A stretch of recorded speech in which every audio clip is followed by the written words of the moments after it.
Halo, Assalamualaikum warahmatullahi wabarakatuh. Kembali lagi di video ini, video yang ketiga. Banyak sekali ya, nggak apa-apa. Yang penting kalau capek istirahat dulu.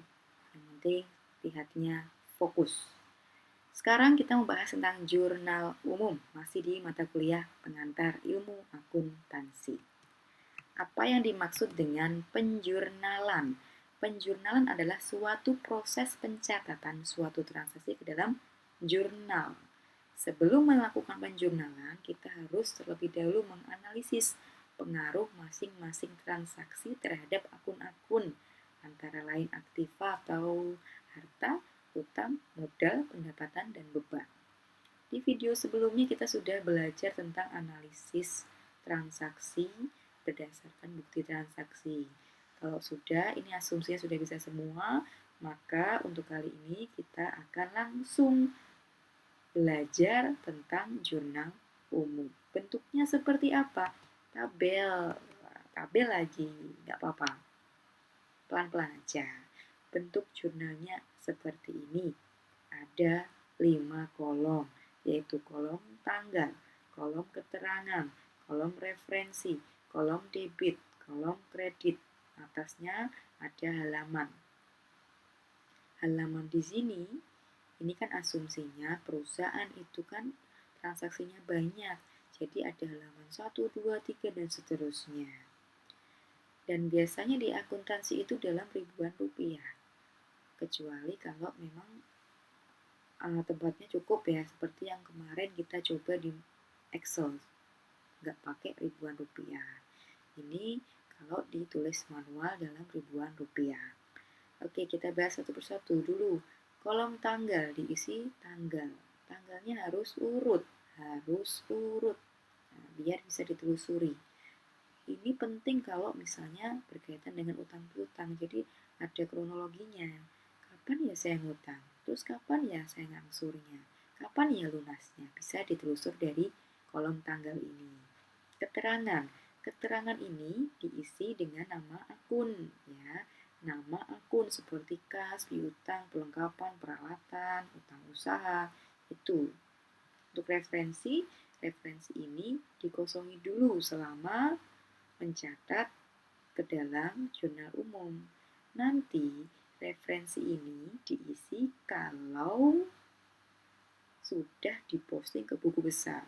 Posting buku besarnya itu nanti besok ya di pertemuan keempat. Debit, kredit, debit ya. Ini untuk mencatat angka yang akunnya itu berada di debit. Sama halnya kredit. Kredit ini berisi angka rupiah. Rupiahnya akun yang berada di sisi kredit. Sama. Yuk kita langsung coba melihat transaksinya. Sekarang transaksi yang berkaitan dengan aktiva dan utang. Transaksi yang berkaitan dengan aset dan utang. Pada tanggal 1 dulu.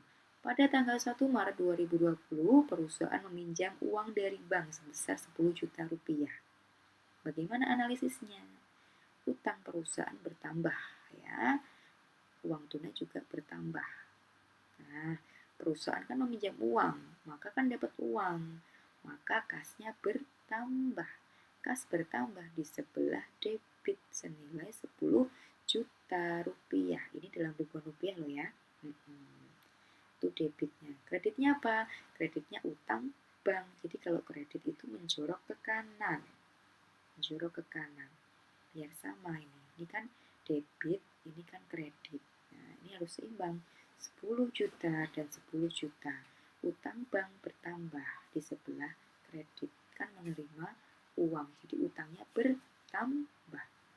Yang kedua, pada tanggal 7 Maret 2020, perusahaan menerima uang atas pekerjaan yang belum dilaksanakan sebesar 1 juta.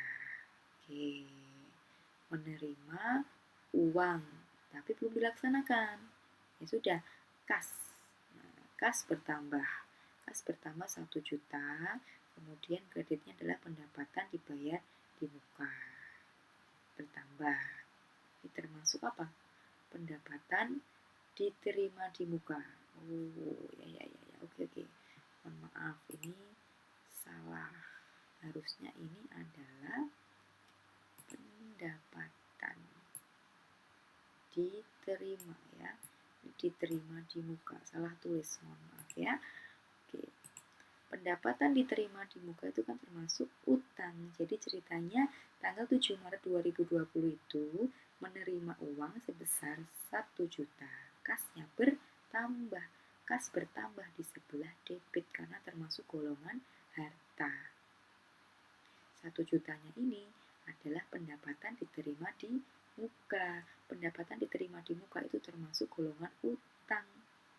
Ya no, karena menerima uang tapi belum menjalankan pekerjaan, maka bagi perusahaan itu adalah utang. Utang bertambah di sebelah kredit. Itu ya. Untuk selanjutnya transaksi yang berkaitan dengan aktiva dan moda. Yuk, nomor 1.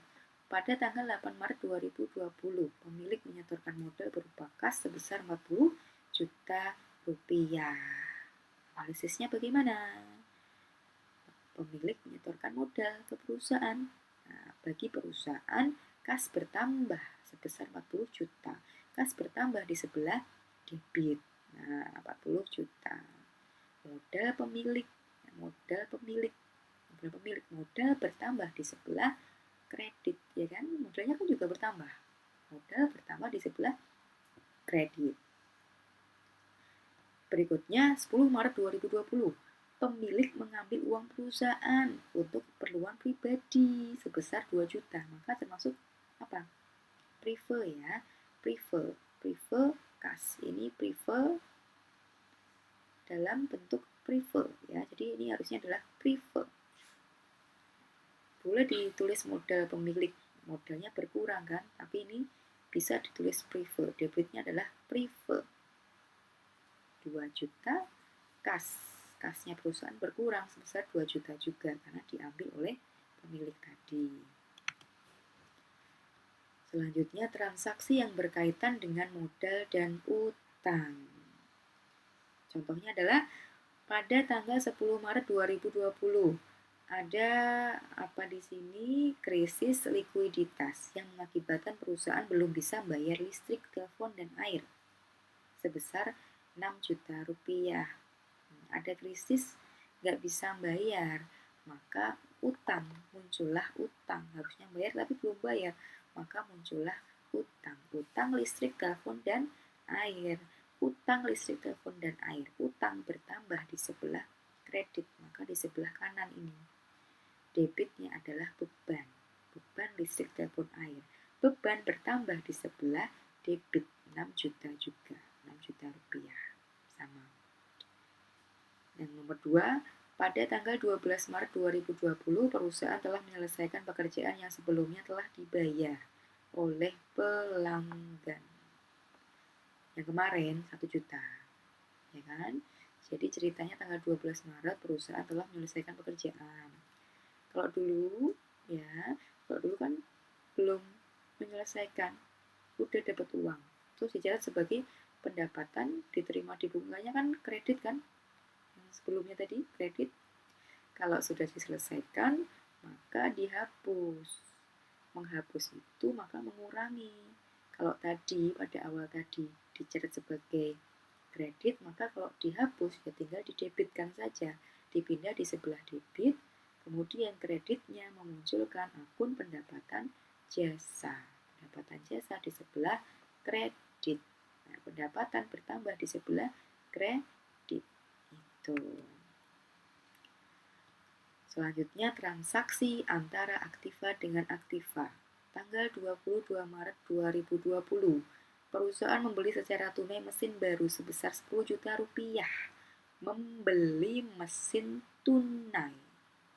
Mesinnya bertambah. Mesin kan harta bertambah di sebelah debit. Tunai itu kas berkurang di sebelah kredit. Nomor 2, pada tanggal 25 Maret 2020 perusahaan menerima pembayaran piutang pelanggan. Menerima pembayaran piutang, berarti kan piutangnya berkurang, sudah hapus. Piutang berkurang di sebelah kredit. Kenapa piutang berkurang di sebelah kredit? Karena piutang usaha termasuk harta. Menerima pembayaran, menerima uang, maka kas bertambah di sebelah debit. Kenapa kas bertambah di sebelah debit? Karena kas termasuk golongan harta. Itu. Untuk transaksi yang berkaitan dengan pendapatan dan beban, pada tanggal 27 Maret 2020, perusahaan menerima pendapatan sebesar 1 juta. Menerima pendapatan, maka kasnya bertambah. Kas bertambah di sebelah debit atas pekerjaan yang telah diselesaikan. Pekerjaannya sudah selesai, maka termasuk pendapatan jasa. Tidak lagi pendapatan diterima di muka, ya karena sudah selesai. Beda dengan yang awal tadi, pendapatan jasa. Pendapatan jasa bertambah di sebelah kredit karena termasuk golongan akun pendapatan. Yang nomor 2, pada tanggal 30 Maret 2020, perusahaan membayar beban gaji sebesar 3 juta. Bayar gaji, membayar. Kalau membayar maka pakai uang. Uang dalam perusahaan dalam bentuk kas. Kas kalau membayar itu kasnya berkurang. Kas berkurang di sebelah kredit. Kenapa berkurang di sebelah kredit? Karena kas termasuk golongan harta. Harta berkurang di sebelah kredit. Untuk apa? Untuk bayar gaji. Maka termasuk beban. Beban gaji. Beban gaji. Beban gaji termasuk golongan akun beban. Beban golongan akun beban bertambah di sebelah debit. Itu ya. Jadi itu tadi contoh-contohnya transaksi-transaksi. Kalau bisa kita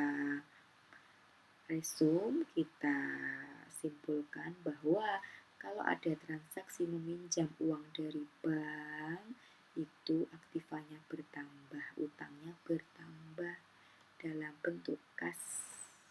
Kas bertambah di sebelah debit, utang bertambah di sebelah kredit karena dapat pinjaman, maka utangnya bertambah di sebelah kredit. Begitu. Untuk yang nomor 2, menerima uang atas pekerjaan yang belum dilaksanakan. Kalau belum dilaksanakan, maka itu nanti termasuk pendapatan diterima di muka. Ini sudah benar, tadi tulisan salah ya. Yang di sini sudah benar. Pendapatan diterima di muka itu kan termasuk golongan utang. Jadi hati-hati betul kalau ada di muka. Di muka itu ada dibayar di muka, ada diterima di muka. Kalau diterima di muka itu termasuk utang. Kalau dibayar di muka itu termasuk harta. Jadi ini walaupun ada tulisan pendapatan, tapi hati-hati di belakangnya ada diterima di muka, maka ini termasuk utang. Utang bertambah di sebelah kredit. Nah, kas debit itu ya. Nomor 3, pemilik menyetor modal berupa kas. Nah, kas bertambah di sebelah debit, modal bertambah di sebelah kredit. Yang keempat, pemilik mengambil uang perusahaan untuk keperluan pribadi. Modalnya berkurang di sebelah debit. Ini dicoret aja, diganti prive ya. Privenya debit, kreditnya kas. Oke. Yang kelima, mengakui beban listrik, telepon, dan air yang belum dibayar. Hanya mengakui, belum membayar. Karena tadi kan ceritanya sedang krisis likuiditas. Maka muncullah utang bertambah di sebelah kredit. Atas beban listrik, telepon, dan air. Yang nomor 6, mengakui pendapatan yang pembayarannya diterima di muka. Mengakui ini apa? Maksudnya adalah yang dulu nomor 2 itu belum dilaksanakan tapi sudah dapat uang, kan dicatatnya sebagai pendapatan diterima di muka. Pada kondisi saat nomor 6 ini, pekerjaannya sudah selesai, maka pendapatan diterima di muka yang tadi sebelah kredit dihapus. Kalau dihapus ya tinggal dipindah di debit, maka debitnya pendapatan diterima di muka, kreditnya pendapatan jasa. Nomor 7, pembelian secara tunai aset perusahaan. Membeli tunai. Kalau membeli tunai maka mengikutkan kas ya. Kas berkurang di sebelah kredit. Untuk apa? Untuk membeli mesin. Mesin termasuk harta. Harta bertambah di sebelah debit. Kenapa bertambah? Karena beli. Kalau beli kan otomatis hartanya bertambah. Yang nomor 8, menerima pembayaran piutang. Menerima pembayaran. Kasnya bertambah karena menerima uang, bertambah di sebelah debit. Menerima pembayaran piutang karena sudah dibayar, maka piutang usahanya berkurang. Piutang usaha berkurang di sebelah kredit. Kenapa berkurang di sebelah kredit? Karena piutang usaha termasuk golongan harta. Harta berkurang di sebelah kredit. Yang nomor 9, menerima pendapatan. Menerima pendapatan ya, maka uang bertambah dalam bentuk kas. Kas bertambah di sebelah debit, pendapatan bertambah di sebelah kredit. Yang terakhir, mencatat beban gaji, membayar beban gaji, membayar, maka kas berkurang di sebelah kredit, beban gaji bertambah di sebelah debit. Itu adalah rangkuman dari apa yang sudah kita bahas sebelum-sebelumnya. Baik, terima kasih. Sampai jumpa di pertemuan layar selanjutnya. Kalau masih ada yang mengganjal, ada yang janggal, karena tadi juga ada banyak salah tulis, beberapa salah tulis, dicatat, diperbaiki dulu. Ya, mohon maaf atas salah-salah tulis. Terima kasih. Assalamualaikum warahmatullahi wabarakatuh.